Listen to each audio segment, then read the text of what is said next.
Dave was only 7 years old when he tried marijuana and beer for the first time. Growing up with a drug addict and an abuser as a father, David had been exposed to many drugs and substances before he was even old enough to understand the circumstances and burden that comes with addiction.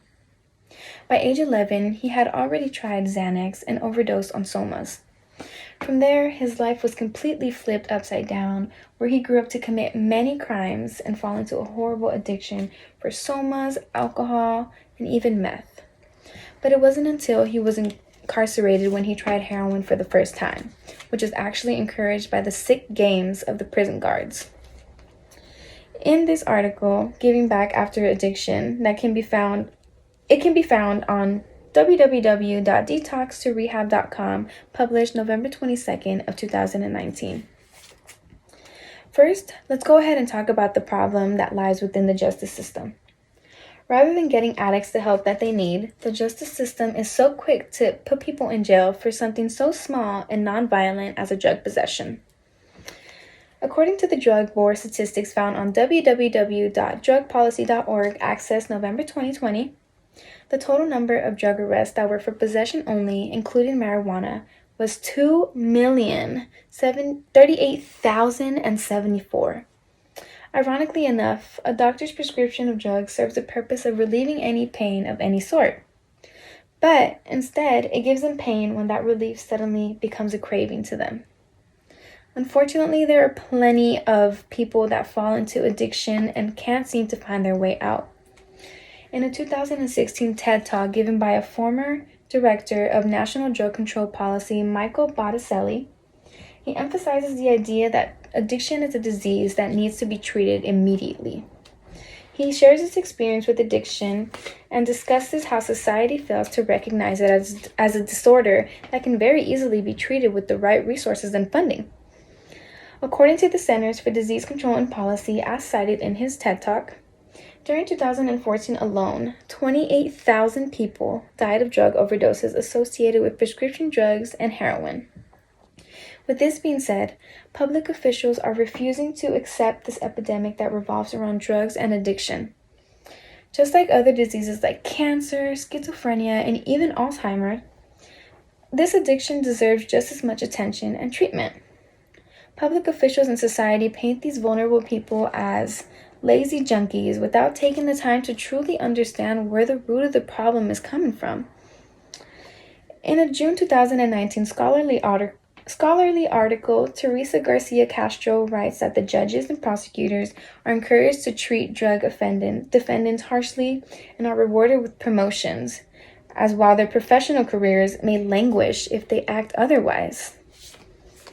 This proves to show that the well-being and the safety of our citizens is no longer a priority nor taken into consideration when you become an offender. But why is it that our prison and justice system are so flawed and failing so drastically? Now that we're done revealing the problem of the justice system, let's go ahead and discuss what is causing it to fail. Judges sentence individuals to do time in jail as a form of punishment for disobeying our precious laws, when in reality they're only keeping them more addicted and they're keeping their addictions alive. It shouldn't come as a surprise that incarceration does not stop drugs from flowing in and out of the jails, as the staff is the one that is providing it to the inmates. In an article published on the United States Department of Justice website in March of 2020, it was reported that correctional officers Jermaine Harmon and Compton Richmond were charged with taking bribes in exchange for smuggling contraband into a private detention facility in Queens, New York. The price these victims paid to receive these drugs is far more than just dollars. Officers will abuse their power to the maximum extent because they know that at the end of the day, it is their word against the inmate's word, and they can get away with it. If you have a good taste in binge watching, then you've probably seen the show Orange is the New Black. And if you didn't already know, this show is actually based on the true events written in Piper Kerman's memoir, Orange is the New Black, My Year in a Women's Prison, in which she shares her incarceration journey, including the corrupt behaviors of the guards and the miscommunications and mistreatment. In her memoir and in the show, the guards are depicted as nasty, desperate, evil, as they provide drugs and other items such as cell phones to their inmates in exchange for sex and pleasure. In a 2016 ABC News Australia interview, Piper Kerman makes a valid point when she says that what most prisons and jails do not do is rehabilitate or restore people so that they will come back to the community ready to do things differently. With this being said, sending offenders to prison only enhances their addiction and puts them in risky situations that could potentially increase their sentence. Not only that, but once they experience withdrawals, the health is no longer prioritized, and all the care system can do is let them rot and die. Let's now finally discuss the solution to this ignored epidemic, killing thousands of people each year. Many people lack sympathy towards addiction and often don't recognize that people are sick and people are dying. According to the Oxford Treatment Center, published in May of 2020, once in a full withdrawal mode, the addicts may struggle with cravings for drugs that are overwhelming and difficult to manage without the proper treatment, such as therapy. Prisons are not providing the proper care for the health of these people because it is not their priority and it's not their job to fix the broken people, as they call them. But it is in the nature and the best interest of rehabilitation centers that actually focus on the well-being of the addict. The government already spends billions of dollars and funds prisons to keep them in jail, so it shouldn't hurt their pockets to put their money towards something that's actually going to be beneficial to society and to the prison system as well.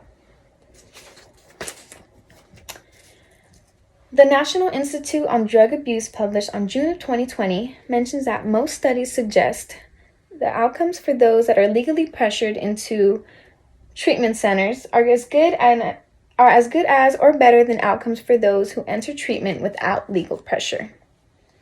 In other words, involuntary rehabilitation has the same effect on people that go to rehabilitation voluntarily. In fact, if the treatment is to become a legal obligation for a drug charge, it could potentially motivate more people to get clean in an effort to return back to their lives. Not only that, but as soon as they are done with their treatment, they are most likely to stay out of trouble and stay clean for their own sake.